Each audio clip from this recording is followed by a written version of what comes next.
Hello student. आज हम सब शुरू करने वाले हैं आधुनिक भारत। और आधुनिक भारत का एक महत्वपूर्ण चैप्टर से शुरुआत करेंगे हम। ठीक है। और उस चैप्टर का नाम है यूरोपीय कंपनियों का भारत में आगमन। यानी भारत में यूरोपीय कंपनियों का आगमन।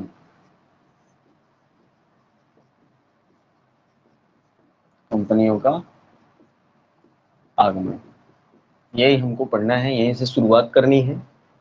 ठीक है। भारत में यूरोपीय कंपनियों का आगमन, हमको यहीं से शुरुआत करनी है। और जो है कुछ आज लेट क्लास शुरू हुआ। वैसे 6 बजे शुरू करना चाहते थे, लेकिन अब जो है समय से शुरू किया जाएगा आगे। तो यूरोपीय कंपनियों का आगमन में जो है, पहली बात तो वनडे एग्जाम की दृष्टि से ये इम्पोर्टेंट है कि भारत में जो यूरोपीय कंपनियां आई उनके आगमन का क्रम क्या है। कौन सी कंपनी पहले आई, कौन सी कंपनी बाद में आई, सबसे बाद में कौन सी कंपनी आई, तो ये जानना आवश्यक है। ठीक है, ये जानना आवश्यक है कौन सी कंपनी कब आई, क्योंकि इससे संबंधित भी प्रश्न जो है कई बार पूछे गए हैं। तो ये आपको याद रखना चाहिए कि कौन सी कंपनी कब आई। ठीक। तो आगमन का क्रम हम देख लेते हैं, कौन सी कंपनी भारत में आई है और कब, मतलब कौन सी आई, क्रम देखना है। कब आई इसकी चर्चा हम लोग बाद में करेंगे। ठीक है। तो सबसे पहले पुर्तगाली आए। पुर्तगालियों के बाद कौन लोग आए, तो डच आए। पुर्तगालियों के बाद कौन आए, डच। डच के बाद आए ब्रिटिश। ब्रिटिश अर्थात अंग्रेज। ठीक है, जिसको हम वास्तव में अंग्रेज कहकर बुलाते हैं, वो ब्रिटिश लोग थे। उसके बाद आए डेनिस के लोग, डेनिस। ठीक है। डेनिस के बाद जो है आए फ्रांसीसी, यानी फ्रांसीसी जो है सबसे बाद में आए। डेनिस के बाद आए फ्रांसीसी। तो ये क्रम है, सबसे पहले पुर्तगाली, उसके बाद डच, उसके बाद ब्रिटिश, उसके बाद डेनिस, उसके बाद फ्रांसीसी। ठीक है। तो ये क्रम है और इस क्रम को हमें याद रखना है। ठीक है, क्योंकि क्रम भी पूछा जाता है और वनडे एग्जाम में जो है कई बार पूछा भी गया है कि निम्नलिखित में से कौन सी कंपनी सबसे पहले आई या कौन सी कंपनी सबसे बाद में आई। ठीक है। तो ये आपको जानना आवश्यक है, और आवश्यक ही नहीं, हमारे हिसाब से तो अति आवश्यक है जानना। ठीक। तो इस तरह से ये आपको याद होना चाहिए कि भारत में जो यूरोपीय कंपनियां प्रवेश की, तो सबसे पहले कौन आई। ठीक है। उसके बाद कौन आई, उसके बाद कौन आई, यानी सबसे लास्ट में कौन सी कंपनी आई। तो देखिए, यहाँ पर जो फ्रांसीसी ये यूरोपीय कंपनी भारत में आ रही है, ठीक, तो उनका उद्देश्य जो है क्या है, वो व्यापार करने के लिए आती हैं। और हम ये भी जानते हैं कि यूरोपीय कंपनियां जो है प्रत्यक्ष रूप से अगर भारत में आती हैं तो उनका एकमात्र उद्देश्य व्यापार है। एकमात्र उद्देश्य क्या है, व्यापार है। लेकिन उसके पीछे भी और मंशा छिपी है उनकी कि वह पूर्वोत्तर ये जो है पूर्वी देशों में, ठीक है, पूर्वी देशों में अर्थात भारत जैसे देश में अपनी जनसंख्या भी बढ़ाना चाह रहे हैं, यानी अपने ईसाई धर्म का प्रचार प्रसार भी करना चाह रहे हैं। ठीक है। और दूसरी बात, ये प्रत्यक्ष नहीं था, ये अप्रत्यक्ष था, अर्थात उनकी छिपी हुई मंशा कही जा सकती है। और जो कंपनियां जो है बाद में आई, ठीक है, उनका उद्देश्य तो व्यापार ही था, मूल रूप से व्यापार था। क्योंकि फ्रांसीसी कंपनी जो आई थी भारत में, उसने भारत में अपनी सत्ता को स्थापित करने की योजना नहीं बनाई थी। ठीक है, इसका उद्देश्य जो था मेन रूप से व्यापार ही था और कुछ नहीं। डेनिस भी उसी प्रकार की कंपनी थी, भारत में सत्ता स्थापित नहीं करना चाहती थी, व्यापार था। लेकिन ब्रिटिश कंपनी जो है भारत में सत्ता स्थापित करना चाहती थी, भारत में सत्ता स्थापित करना चाहती थी। यह इसकी जो है एक प्रमुख मंशा रही है।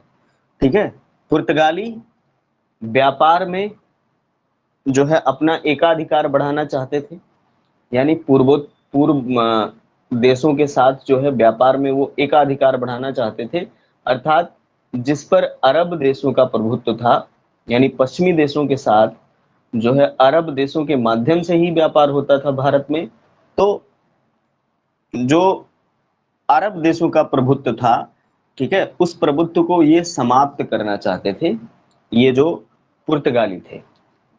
ठीक है, तो भारत में इनका आगमन जो होता है वह मेन उद्देश्य व्यापार, और दूसरा जो हिडन उद्देश्य है, छिपा हुआ उद्देश्य है, वह क्या है, वह है ईसाई धर्म का प्रचार प्रसार करना। ठीक है, तो इसमें हम जो है पढ़ेंगे, कहानी के माध्यम से समझेंगे कि कैसे ये लोग जो है भारत में ईसाइयत बढ़ाना चाहते थे। ठीक है, तो चलिए देखते हैं। जो पहली कंपनी है, मतलब पहली कंपनी अर्थात पुर्तगाली कंपनी है जो भारत में आती है, वो भारत में, तो सबसे पहले कौन सा व्यक्ति आया, तो सबसे पहले जो भारत में पहुंचा वो था, क्या नाम था उसका, तो वास्को डिगामा। ठीक है, पहला जो पुर्तगाली व्यक्ति था जो भारत पहुंचा उसका नाम था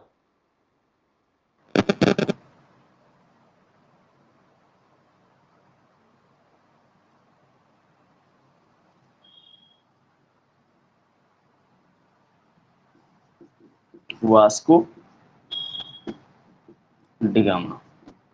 याद रखना है, वास्को डिगामा जो है पुर्तगाली था और यह भारत आया, कब आया, तो 1498 ईस्वी, 1498 ईस्वी में भारत आया। और ये चला कब था पुर्तगाल से, तो 1497 ईस्वी में चला था।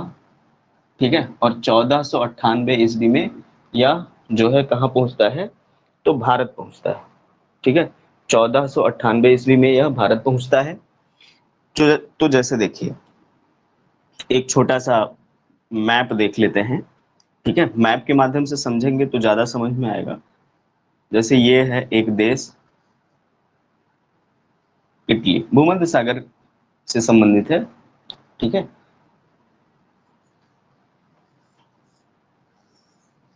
ये एक देश इटली है, और जो है इससे सटा हुआ है, इससे सटा हुआ है क्या, तो इससे सटा हुआ है जो है अफ्रीका। ठीक है, यहीं बीच में आपको वो मिल जाएगा, अरब प्रायद्वीप मिल जाएगा। ये भूमध्य सागर वाला हिस्सा है, ये इटली है। ठीक है, और ये जो है पुर्तगाल है, पुर्तगाल। ठीक है, ये पुर्तगाल छोटा सा देश है, और ये है स्पेन, वर्तमान में स्पेन कहलाता है। यानी इसके ऊपर जो क्षेत्र है वो फ्रांस का है। ठीक है, ये इटली है, ये अरब प्रायद्वीप है, अरब प्रायद्वीप, ये लाल सागर है, और यहीं पर जो है आपको एक और क्षेत्र मिलेगा जिसका नाम क्या है, फारस की खाड़ी। इसको हम क्या कहते हैं, फारस की खाड़ी, फारस की खाड़ी। ठीक है, तो यहां से चलकर, यानी जो वास्को डिगामा था पुर्तगाल से चलकर, यानी यहां से चला था।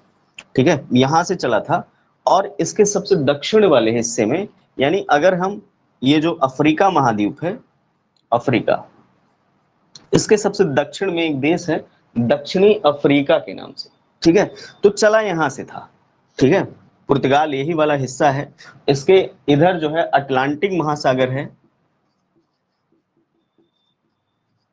अटलांटिक महासागर। ठीक, अटलांटिक महासागर है, तो यहीं से चला था, और यह समुद्री रास्ते से, ठीक है, समुद्री रास्ते से होकर आया था, किसी देश में प्रवेश करके नहीं आया था। तो ये समुद्री रास्ते से होकर जो है भारत पहुंचा था। और जब भारत पहुंचा तो उससे पहले इसने अफ्रीका का जो सबसे दक्षिण यानी अफ्रीका महाद्वीप का जो सबसे दक्षिणी भाग है, ठीक है, दक्षिणी हिस्सा है, जिसको हम लोग क्या कहते हैं, जैसे मान लीजिए ये जो है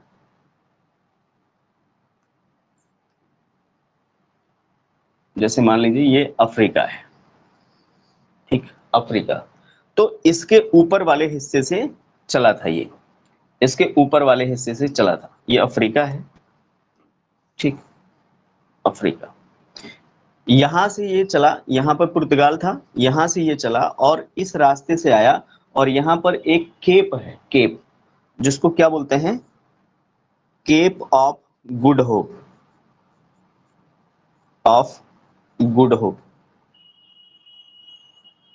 ठीक है। और ये कहाँ है, तो यह जो है अफ्रीका का सबसे दक्षिणी हिस्सा है, ये अफ्रीका महाद्वीप है। और यहाँ केप ऑफ गुड होप पहुंचने के बाद ये यहाँ से चला और कहाँ पहुंच गया, तो आप देखेंगे यहीं पर आपको इंडिया जो है मिलेगा, ठीक है, इंडिया मिलेगा। और ये यहाँ पे पहुंचा, ठीक है, यहाँ पे। और यहाँ से फिर गुजरात भी घूमने गया था ये। तो जब ये वास्को डिगामा यहाँ पे पहुंचा था तो वर्ष कौन था, 1498। और यह अपने देश से कब चला था, 1497 ईस्वी में। यानी लगभग इसे साल भर का समय लगा था, या हम ये कह सकते हैं कि 1497 में चला और 1498 में भारत पहुंचा, 1498 में, ठीक है। तो ये जो है भारत आया, और भारत आया तो यहाँ पर आप जानते हैं केरल में मसाले की खेती होती है, ठीक है, मसाले की खेती होती है। और यहाँ पर आया तो यहाँ पर जो केरल में उस समय कालीकट का शासक था, कालीकट जिसको बोलते हैं मलाबार तट पे, उसका नाम था जमोरिन।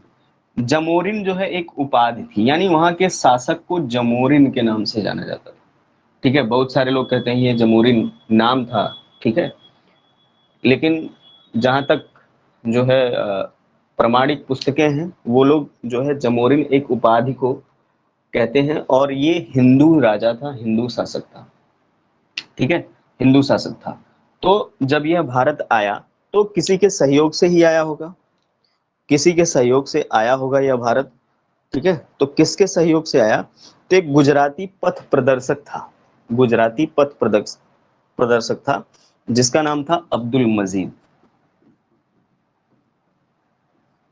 अब्दुल मजीद।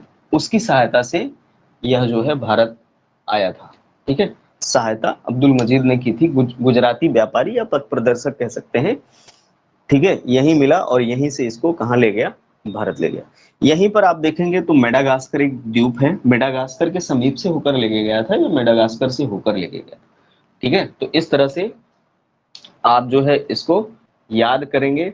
तो पहला जो पॉइंट है इसमें, वास्को डिगामा भारत कब पहुंचता है, 1498 में। कब चलता है पुर्तगाल से, तो 1497 में, ठीक है। कहाँ से चला, पुर्तगाल से चला। पुर्तगाल किधर है, कहाँ स्थित है, तो आप कहेंगे यूरोप के दक्षिण पश्चिम क्षेत्र में स्थित है, दक्षिण पश्चिमी देश है, पुर्तगाल है।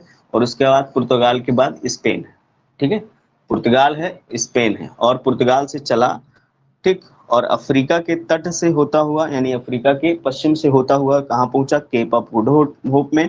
और केप ऑफ गुड होप से जो है मेडागास्कर क्षेत्र से होते हुए और कहाँ पहुंच गया, कालीकट पहुंच गया, ठीक है, कालीकट। उस समय वहां का शासक कौन था, जमोरिन था। तो इस तरह से जो है आपको ये याद रखना है। और याद रखिए इसके इधर आने की वजह से, ठीक है, इन दो रास्तों, यानी यहाँ पर जो लाल सागर था, और लाल सागर और अरब प्रायद्वीप के उत्तर पूर्व में स्थित जो फारस की खाड़ी थी, इन दो जल क्षेत्रों के अलावा एक दो नए रास्ते निकल आए, ठीक है। मतलब इन दो रास्तों के अलावा एक नया रास्ता निकल आया। और वो क्या था, वो था जो है ये वाला रास्ता, यानी समुद्री रास्ता। तो इस समुद्री रास्ते की खोज की गई थी भारत पहुंचने के लिए वास्को डी गामा द्वारा। ठीक है, समुद्री रास्ते से खोज की गई थी भारत की, जो यूरोपियों के लिए एक नया मार्ग बनकर आई थी। ठीक, तो इस तरह से आपको ये याद करना है, ये देखना है। ठीक, तो आज ये समझिए ट्रायल वीडियो है आधुनिक भारत का, और आपको कैसा लगा ये हमारे YouTube चैनल पे डायरेक्ट पढ़ाया जाए लेकिन नहीं हो पा रहा है, तो इस वजह से टीच मिनट ऐप से मैं पढ़ा रहा हूँ, और आप वहां पर देख लीजिएगा। ठीक है, जो भी लोग नहीं देख पाएंगे वो लोग देख लेंगे, और कल से जो है शाम 6 बजे से शुरू होगा क्लास। आप लोग जो है ज्वाइन हो जाएंगे अधिक से अधिक मात्रा में, और अधिक से अधिक लाभ उठाएंगे। और एक बात और है कि जीएस का कोर्स इतना अधिक, इसीलिए जो है ऑनलाइन प्लेटफॉर्म पे आ रहा हूँ, और क्लास में जो भी चीज़ें होंगी वो आपको बताई जाएंगी। ठीक है, तो आज के लिए इतना ही। ओके, धन्यवाद। आप अधिक से अधिक वीडियो को शेयर करिएगा, लाइक कराइएगा, और जो है सब्सक्राइब भी करने के लिए प्रेरित करिएगा। ओके, धन्यवाद।